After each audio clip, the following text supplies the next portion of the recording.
मैं हूँ आपके साथ और आप देख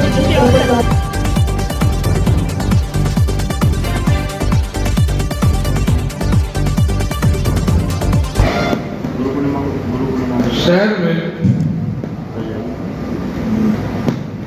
यहाँ के कार्यक्रम की गतिविधियां, यहाँ के आयोजन, ये सारे कार्यक्रम आपके द्वारा प्रसारित किए जाते रहे हैं। पहले से पुनः गुरु पूर्णिमा महोत्सव के अवसर पर आयोजित भागवत कथाओं, प्रवचन और रामार्चा पूजन जो कार्यक्रम यहाँ पर आयोजित होगा, उसी के संदर्भ में आप लोगों को आमंत्रित किया गया है। आपका सहयोग जब से आश्रम का निर्माण हुआ है, प्रतिष्ठा के बाद से, प्रतिष्ठा के पहले भी आपका सहयोग हमको प्राप्त होता रहा है और सभी पत्रकार बंधु बड़ा स्नेह रखते हैं।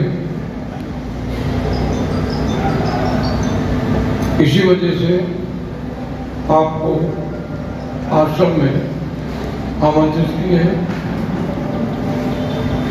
भगवान श्री सीताराम जी की मंगलमय कृपा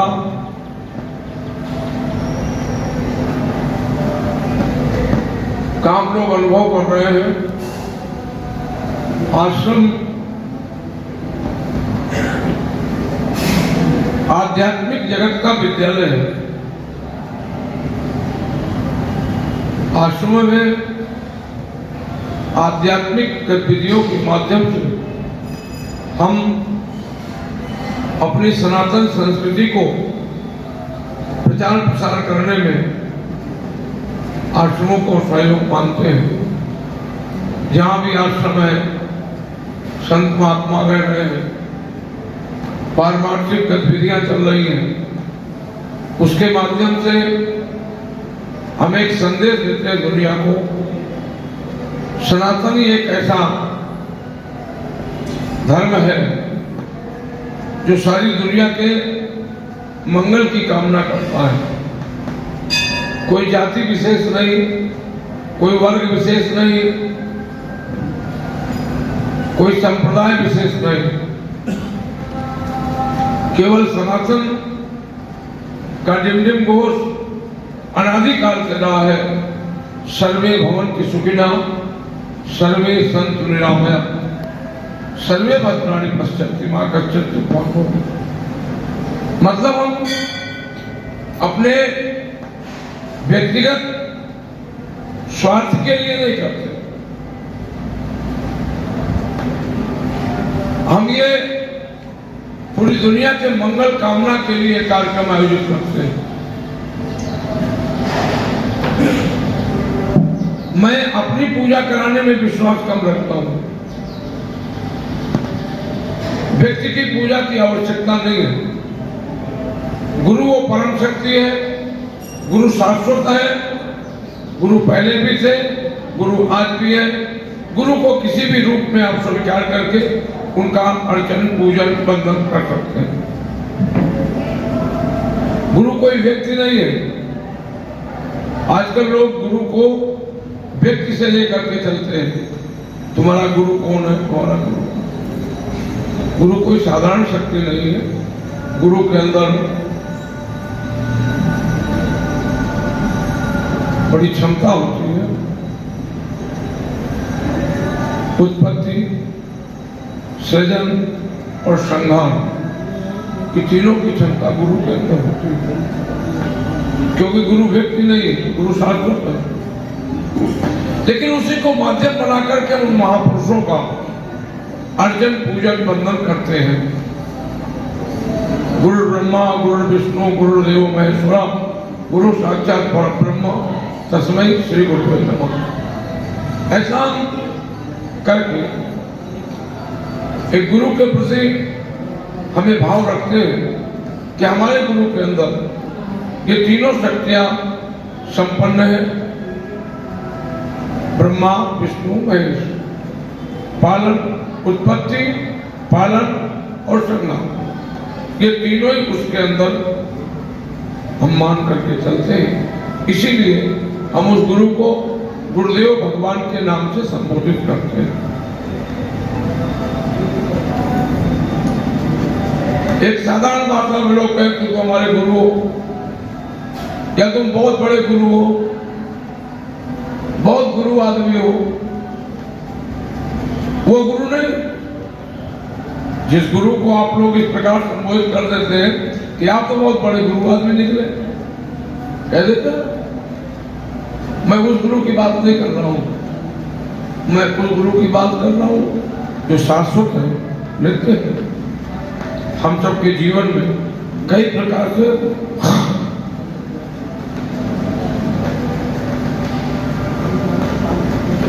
किसी भी महापुरुष को अपने गुरु के रूप में सम्मान देते हैं। एक आध्यात्मिक गुरु होते हैं जो ब्रह्म संबंध, जिसको बोलते हैं हमारे अकोटा में पुष्टिमार्गीय परंपरा में उसको ब्रह्म संबंध बोलते हैं। पुष्टिमार्गी ब्रह्म संबंध। ब्रह्म संबंध का मतलब परमात्मा से संबंध स्थापित करना। तो हम लोग जो गुरु के रूप में स्वीकार किए जाते हैं वो इसीलिए स्वीकार किए जाते हैं कि परमात्मा के साथ संबंध स्थापित करना। गुरु क्या करते हैं? परमात्मा के साथ में संबंध स्थापित करना, परमात्मा के साथ जीव को जोड़ देना, ये गुरु का काम है। प्रचार का प्रचार प्रसार करना, यही मनोभाव रख करके गुरु पूर्णिमा महोत्सव का आयोजन हम क्या करते हैं। आज सायंकाल 3 बजे से श्रीमद् भागवत कथा का शुभारंभ हो जाएगा और ये 9 तारीख तक भागवत कथा चलेगी। भागवत कथा के लिए हमारे भागवत के बड़े अच्छे मर्मज्ञ और परंपरागत भागवत करने वाले पंडित राजेश मिश्र। भागवत कथाएं तो होती है, लेकिन आप भागवत मीमांसा के ऊपर बोलिए।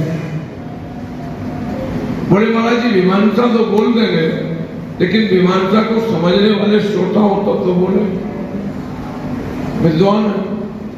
मीमांसा का मतलब भागवत का 60 तत्व। तो जब इतनी बड़ी मीमांसा को सुनने वाले श्रोता हो तब तो हम बोल देंगे।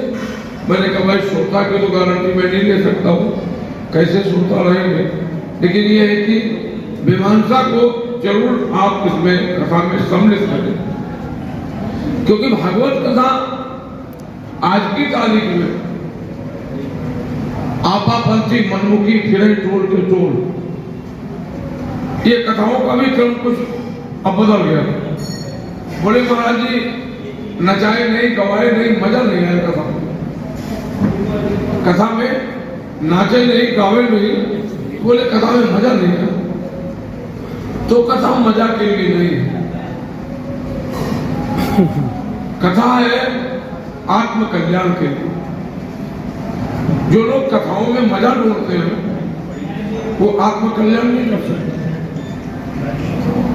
और जब आत्मकल्याण की चर्चा जब आएगी, गुण बात आएगी, तो निश्चित बात है कि हमारे जीवन में परिवर्तन होगा। और गुण बात अगर कथा में नहीं आई तो जीवन जैसा का जैसा ही रहेगा, कोई परिवर्तन नहीं होगा। और आजकल की कथाएं मुझे लगता है कि ऐसा ही चल रहा है। उसी का दुष्परिणाम हम लोग पूरे देश में देख रहे हैं। तो पंडित राजेश कथा करेंगे।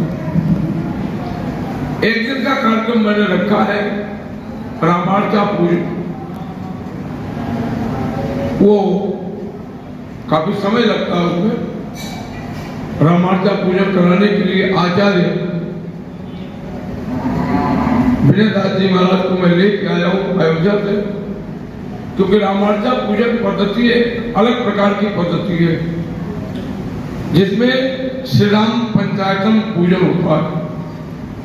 श्री राम पंचायतन में भगवान के जितने पार्षद हैं, नल नील अंगद विभीषण जो भी हैं, भगवान के जितने भी पार्षद हैं, उन समस्त पार्षदों का विशेष पूजन होता है।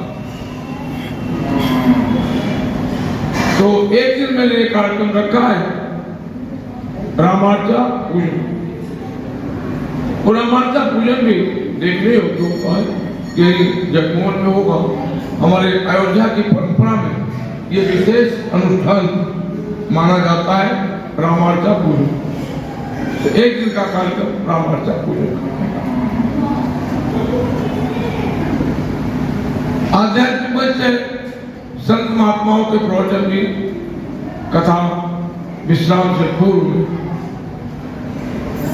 हमने भी मन बनाया है कि 10-15 साल हो गए गुरु पूर्णिमा में उपस्थित नहीं रहता हूं, तो इस बार कोटा में ही क्यों ना गुरु पूर्णिमा करें। लोगों के संदेश जा रहे थे कि महाराज जी आप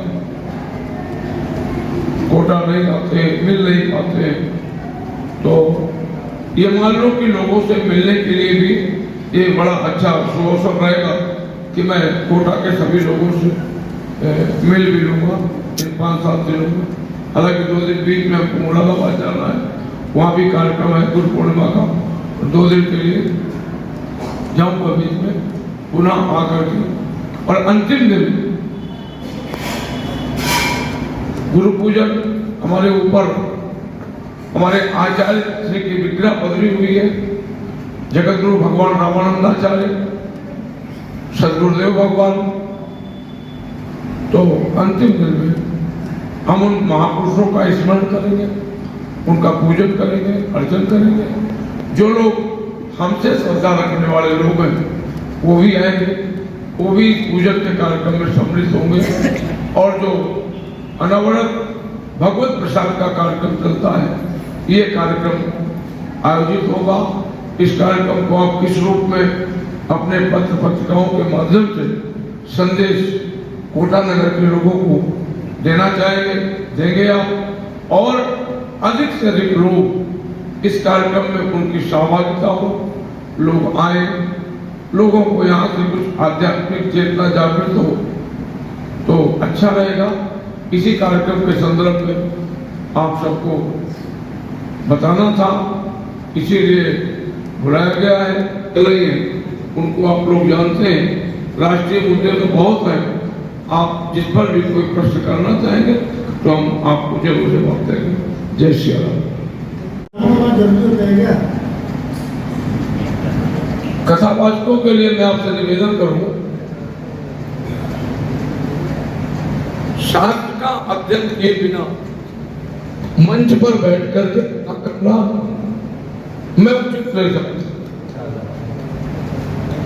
किसी भी जाति वर्ण का व्यक्ति उपदेश दे, उस उपदेश के लिए मैं विरोध नहीं करता हूं, लेकिन जो उपदेशक बन करके बैठा है, क्या उसने शास्त्र का अध्ययन किया है?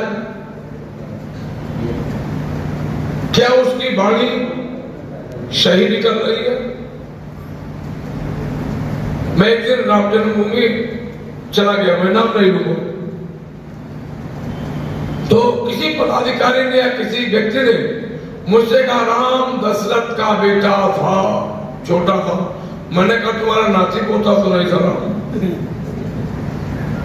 अब किसके लिए बोल रहे हैं? आप परमात्मा के लिए बोल रहे हैं?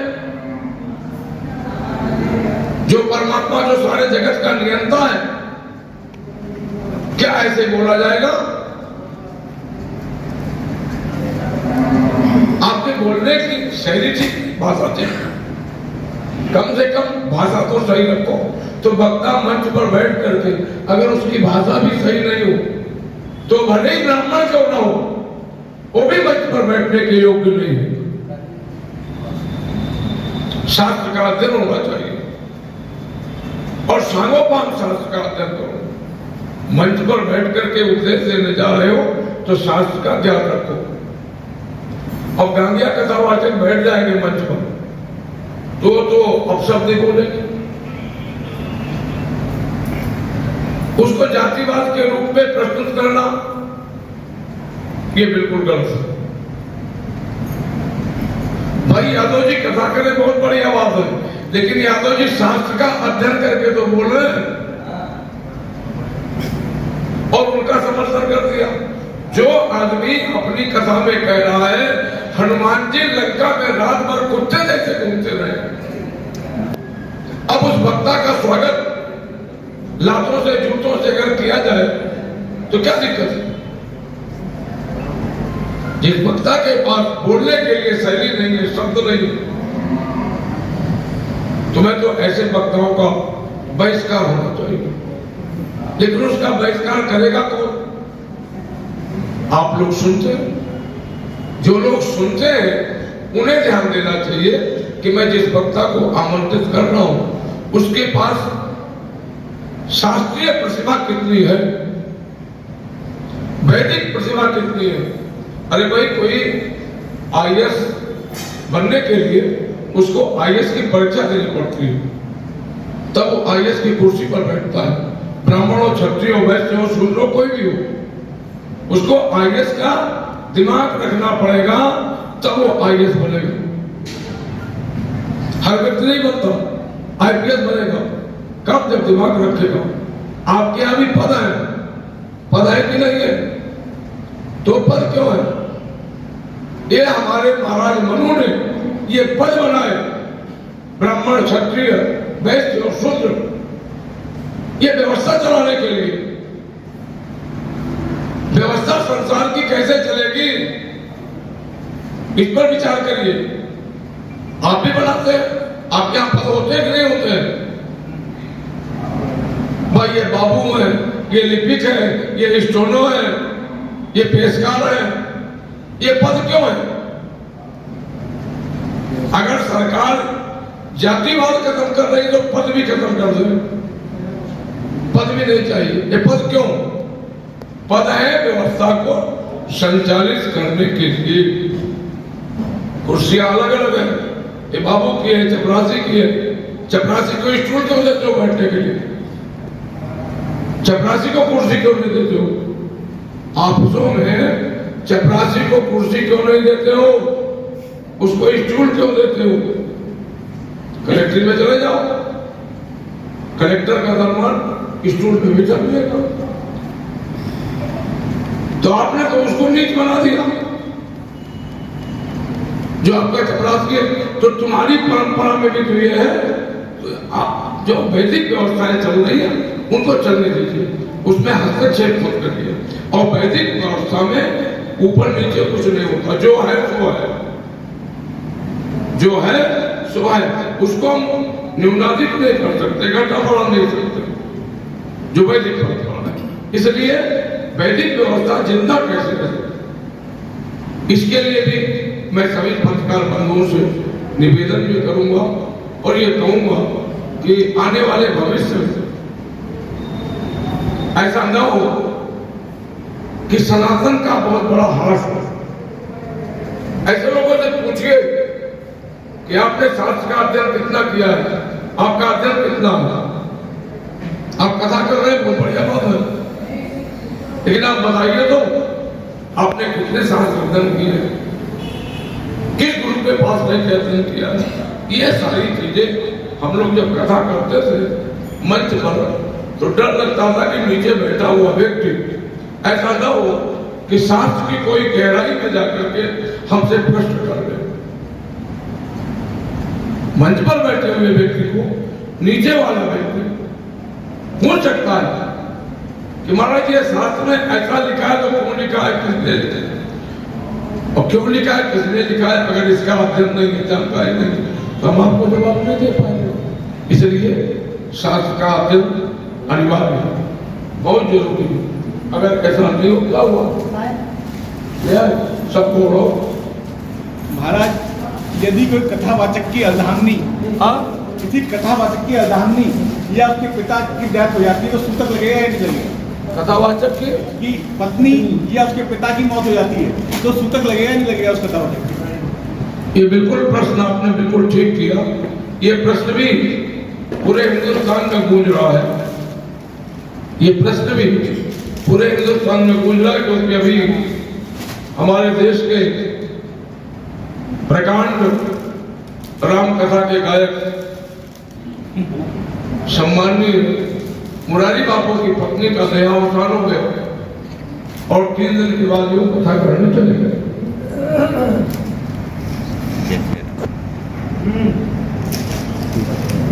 किसी का पिता मर जाए और बेटा बाल नहीं बनवाए तो आप क्या करोगे? ऐसे भी कथावाचक है। किसी का बाप मर जाए और बेटा बाल नहीं बनवाए, तेरा दिल सूतक नहीं माने, तो आप क्या कर सकते हैं? कुछ कर सकते हैं क्या? कुछ नहीं कर सकते। लेकिन अगर बेटा समझदार है तो कहता नहीं, हमारे यहां तो सूतक लग गया है, 13 दिन तक तो हम कुछ नहीं करेंगे।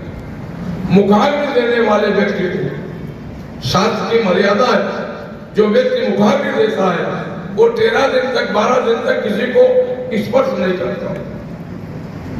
मुखाग्नि देने वाला व्यक्ति जब तक महापात्र विदा नहीं हो जाता है तब तक वो किसी का स्पर्श भी नहीं कर सकता, तला हुआ भुजा हुआ भोजन नहीं कर सकता। वो वहीं पर बनाएगा और मृतक के लिए पत्थर निकाल देगा और उसी में से बचा हुआ भोजन करेगा। क्यों शुक्ला जी? शुक्ला जी यही परंपरा है ना, ये शास्त्रीय परंपरा है। लेकिन अगर कोई न माने तो मैं उसके लिए कुछ नहीं कर सकता हूं। मैं तो केवल इतना ही कहूंगा कि सनातन वैदिक परंपरा का हास न किया जाए। क्या कथावाचक कथा व्यासपीठ से नीचे उतरकर उस दिन ग्रहण होता है तो ग्रहण में ही भोजन करना जरूरी है, कर सकते हैं? कथा मंच पर बैठ करके